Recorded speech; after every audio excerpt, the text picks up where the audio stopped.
Sir నమస్కారం sir. నమస్తే అండి. సార్ పూనం కౌర్ మరోసారి ఒక ట్వీట్ చేసింది. ఇది ఇంకోసారి చర్చనీయాంశంగా మారింది. అంటే రీసెంట్ గా తను ఫ్లైట్ జర్నీ చేస్తున్నప్పుడు ఒక హీరోయిన్ కలిసిందని, ఆ హీరోయిన్ ఒక హీరో తనను వేధిస్తున్నాడని చెప్పి బాధపడిందని చెప్పేసి ఈమె ట్వీట్ చేశారు. ఆ హీరోయిన్ మళ్ళీ తనతో పాటే యాక్ట్ చేసిన ఒక సోషియో ఫ్యాంటసీలో యాక్ట్ చేసింది. సో ఆ హీరో ఇబ్బందులు పెడుతున్నారు, ఇప్పటికీ ఇబ్బందులు పెడుతున్నారు, ఎక్కడ పడితే అక్కడ వెంబడిస్తున్నారు అని చెప్పేసి తను ఇండియా వచ్చినట్టు కూడా ఎవరికి చెప్పొద్దని తినకు చెప్పినట్టు కూడా ఈమె చెప్తుంది సార్.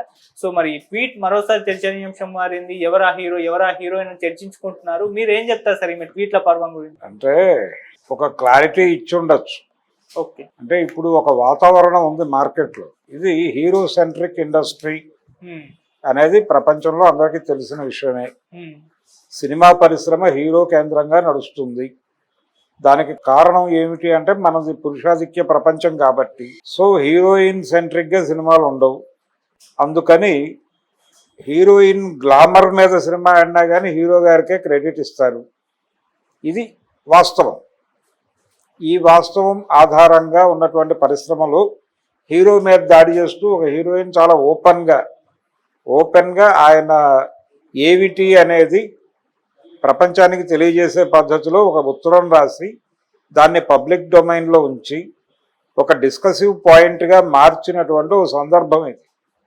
ఈ సందర్భాన్ని తనకి అనుకూలంగా మలుచుకుంటూ ఆవిడ ఒక ట్వీట్ చేసింది. ఈ నేపథ్యం చూడకుండా పూనం కౌర్ గారి ట్వీట్ను విడిగా చూడటానికి అవకాశం లేదు. ఓకే, ధనుష్ వర్సెస్ నయనతారకి మద్దతు ప్రకటిస్తున్నటువంటి హీరోయిన్లు, మౌనంగా ఉన్నటువంటి హీరోలు అనే వాతావరణం నడుస్తోంది. ఇప్పుడు దాని మీద చర్చ జరుగుతోంది. ఆల్రెడీ విఘ్నేష్ శివన్ ఒక 2 ట్వీట్లు పెట్టి డిలీట్ చేశాడు. ఈ డిలీట్ చేయటం వెనకాల ఏముంది? ఇండస్ట్రీ పెద్దలు ఉన్నారా? ఈ లెటర్ కూడా రేపు ఎల్లుండో మాయం కాబోతోంది, ఈ వివాదం ముగియబోతోంది అని ఒక వాదన. రెండోది, ఆయన 100 కోట్లకు పరువు నష్టానికి వెళ్ళే అవకాశం ఉంది అని ఒక వాదన నడుస్తున్నాయి. ఇది రగులుతున్న టైంలోనే సుచిత్ర అనేటువంటి ఒక సింగరు అసలు ఇతను వేధించని మహిళ ఉందా ఇండస్ట్రీలో అని ఒక కామెంట్ చేసింది. 150 మంది మహిళలను ఆయన హెరాస్ చేశాడు అని వాడు ఒక ఫిగర్ కూడా ప్రకటించింది. అంటే దానికి ప్రాతిపదిక ఏమిటి? యావరేజ్గా ప్రతి సినిమాలోనూ 3 మహిళలు ఉంటే ఆ 3ని ధనుష్ వేధించి ఉంటాడు కాబట్టి 50 × 3 150 అన్నారు. ఇలా ఎవరి పద్ధతిలో వాళ్ళు మాట్లాడుతున్నారు. అంటే తగిన వాతావరణంలో తగిన ప్రకటన ఇవ్వటం ద్వారా గుర్తింపులో ఉండటం అనేది ఒక ప్రోగ్రాం. తనని తాను లైవ్లో ఉంచుకోవటం కోసం పూనం కౌర్ ఈ ప్రస్తావన చేశారా ఇప్పుడు? అంటే ఒక హీరో ఒక హీరోయిన్ని వేధించాడు. హీరోలు హీరోయిన్లను వేధించడం అనేది కొత్త కథ కాదు. అంటే ఇప్పుడు ఆవిడ చెప్పిన సోషియో ఫ్యాంటసీ అంటే నాగవల్లి అనుకుంటే వాళ్ళిద్దరూ ఉన్నారు దానిలో. ఆ సినిమా హీరో ఎవరు? వెంకటేష్ గారు. సో వెంకటేష్ వచ్చి లైన్లో నిలబడతాడు ఇప్పుడు ధనుష్ పక్కన. ధనుష్ నటించినటువంటి ఒక తమిళ సినిమా తెలుగు రీమేక్లో ఈయన చేశాడు, అసురన్ చేశాడు కదా. సో ఆ కేటగిరీలో వెంకటేష్ని పెట్టేసిందా అనే అనుమానం వస్తే అది ఇబ్బందికరమైన వ్యవహారమే. ఎందుకంటే స్పెసిఫిక్గా లేకుండా ఇలా క్విజ్ టైప్ విషయాలు, అంటే క్విజ్ ధోరణిలో ప్రజల ఆలోచనలకు వదిలిపెట్టేసి ఆరోపణలు చేయటం అనేది ఖచ్చితంగా నైతికత అనిపించుకోదు. ఇప్పుడు ఆవిడ చాలా స్పష్టంగా నయనతార, ఇదిగో బలానా రోజున నీకు నా మీద ఈర్ష్య మొదలైంది, ఆ రోజున నువ్వు నన్ను కామెంట్ చేయటం మొదలుపెట్టావు ఒక సినిమా ప్రీ రిలీజ్ ఈవెంట్లో అని చాలా కేటగారికల్గా పద్ధతిగా రాసుకుంటూ వెళ్ళింది ఆవిడ వివరణాత్మకంగా. అది కదా చేయవలసిన పని. అది కాకుండా ఏది మాట్లాడినా అది ఎవరికో ఒకరికి ఒక్కొక్కడు ఒక్కొక్క దానికి ఆపాదించుకుంటారు. రిచా గంగోపాధ్యాయ అనేది ఒక స్పెక్యులేషన్, అది వాస్తవం అవునా కాదా అనేది వేరు. ఇంకేదైనా లాంగ్వేజ్లో చేసిందా? ఇంకేదైనా లాంగ్వేజ్లో ఒకవేళ ధనుషే ఉన్నాడా సీన్లో?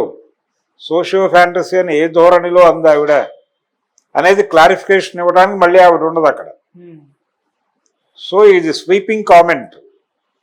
అంటే హిట్ అండ్ రన్ లాంటి గొడవలు ఇవి. ఈ హిట్ అండ్ రన్ కేసులు సీరియస్గా ప్రపంచం పట్టించుకోనక్కర్లేదు.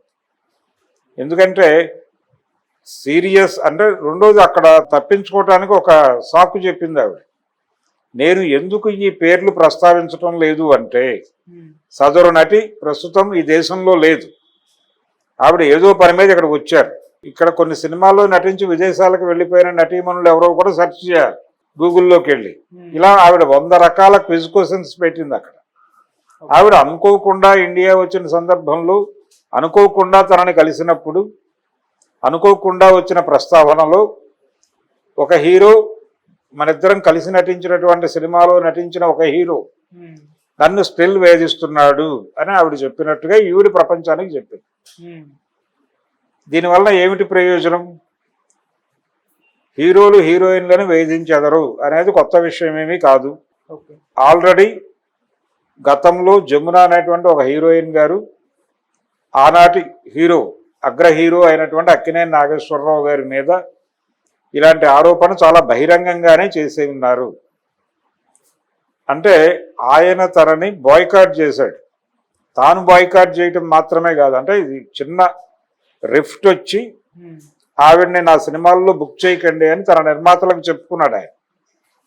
ఆయన చేయటం మాత్రమే కాకుండా తన సహనటుడైనటువంటి నందమూరి తారక రామారావు గారిని కూడా కన్విన్స్ చేసి ఆయనకి ఈ వివాదంతో సంబంధం లేదు, వారి ధోరణిలో వారు ఉండేవారు. ఆయన దగ్గరికి వెళ్ళి క్రమశిక్షణ తప్పి ప్రవర్తిస్తోందనే సాకు చెప్పి, మీరు కూడా బుద్ధి చెప్పాలి కదా అన్నగారు, మీరు కూడా బాయ్కాట్ చేయండి అంటే చేశాడు ఆయన, కామౌసు అనుకుని. ఆయన దగ్గర ఎవరు మొదట వెళ్ళి చెబితే అది వింటాడు ఆయన. తర్వాత వాళ్ళ ఆర్గ్యుమెంట్ చెప్పుకున్నా వినడు. అదొక గొడవ, అదొక ధోరణి ఉండేది ఆయన దగ్గర. అందుకని వారు కూడా విన్నారు. తర్వాత చక్రపాణి గారు, కేవీ రెడ్డి గారు కోప్పడితే వీళ్ళిద్దరూ కంట్రోల్లోకి వచ్చి మళ్ళీ నటించారు. కానీ ఆ వివాదానికి కారణం ఏమిటి? ఆవిడ క్రమశిక్షణ లేకుండా బిహేవ్ చేయటం అనేది చెప్పారు వీళ్ళు. నాగేశ్వరరావు గారు చెప్పాడు. కానీ వాస్తవం అది కాదు అనే విషయం ఇండస్ట్రీలో అందరికీ తెలుసు. జమున గారు నర్మగర్భంగా చెప్పారు. అంటే ఇంటిమేట్ సీన్స్లో కొంచెం ఇబ్బందికరంగా ఆయన బిహేవ్ చేసేవారు అనేది ఆరోపణ. ఇది ఆవిడ చెప్పడానికి కొంచెం ఇబ్బంది పడేవారు. అంటే హీరో వర్షిప్ ఉంటుంది, హీరో సెంట్రిక్ ఇండస్ట్రీ కాబట్టి ఇలాంటివి మాట్లాడితే అదంత బాగుంటుందా బాగోదా, కెరియర్కి ఎలా ఎఫెక్ట్ అవుతుంది, ఇలాంటి ఆలోచనలు ఖచ్చితంగా ఉంటాయి. అందుకని మాట్లాడు. ఈ అణిచివేత కొనసాగుతుంది. ఈ అణిచివేత ఉంది కాబట్టే ఇప్పుడు నయనతార మాట్లాడగానే అంతమంది హీరోయిన్లు స్పందించారు. అంటే మనలో ఒకళ్ళు మాట్లాడేవాళ్ళు కూడా ఉన్నారు అనేటువంటి ఒక అప్రిసియేషన్ కనిపించింది. కాబట్టి ఇంకా ఓపెన్ డిబేట్లు పెట్టుకోవచ్చు, ఏం కాదు. అంటే ఇది ఓపెన్ అయిపోయిన తర్వాత ఇంకెందుకు మొహమాటం? బలానా సినిమా షూటింగ్లో నన్ను బలానా హీరో ఇబ్బంది పెట్టాడని చెప్పేయండి, యుద్ధం మొదలవుతుంది. ఇప్పుడు మొన్న జస్టిస్ హేమా కమిటీ నివేదిక మలయాళం ఇండస్ట్రీ మీదుగా అన్ని పరిశ్రమల్ని ఎలా కుదిపిందో, నయనతార ధనుష్కి రాసినటువంటి బహిరంగ లేఖ మొత్తం అన్ని చలనచిత్ర, అంటే అది టాలీవుడ్డా, బాలీవుడ్డా, మాలీవుడ్డా, కోలీవుడ్డా అనేది పక్కన పెట్టేస్తే మొత్తం చిత్ర పరిశ్రమలో ఉన్నటువంటి అందరు హీరోల ప్రవర్తనల మీద ఒక రివ్యూ జరిగిపోతుంది కదా, ఓపెన్ డయాస్ మీద. అది జరగాలి. అది జరిగితే ఈ ప్రమాదం కొంతవరకు తగ్గుతుంది. అంటే ఇలా గ్రాంటెడ్గా తీసుకుని హీరోయిన్లను ఇబ్బంది పెట్టుట అనేటువంటి కార్యక్రమం జరగదు. హీరోలు ఇబ్బంది పెడతారు, డైరెక్టర్లు ఇబ్బంది పెడతారు, ప్రొడ్యూసర్లు ఇబ్బంది పెడతారు అనేదే కదా హేమా కమిటీ నివేదిక చెప్పిన విషయం. ఇది కొత్త విషయం కాదు కదా. లైంగిక వేధింపులే కదా అక్కడ కూడా ఇష్యూ. దాని మీదే కదా మొన్నటిదాకా తెలుగు ఇండస్ట్రీలో కూడా గొడవ జరిగింది. ఇంకా నర్మగర్భంగా మాట్లాడుకోవడం ఏముంది, ఓపెన్గా చెప్పేసుకోవచ్చు. కాకపోతే ఆవిడ వద్దని చెప్పింది కాబట్టి నేను ఆ పేర్లు చెప్పడం లేదు అని ఒక సాకు చెప్పింది ఈవిడ. ఇది కొత్త విషయం ఏం కాదు, ఎవరైనా కావచ్చు. వీరు అవుతారు వీరు కారు అనేది ఏం లేదు, ఎవరైనా అయ్యుండొచ్చు. కాబట్టి ఆవిడ ఒక తేనె తుట్టని కదిపే ప్రయత్నం చేసింది తన వంతుగా.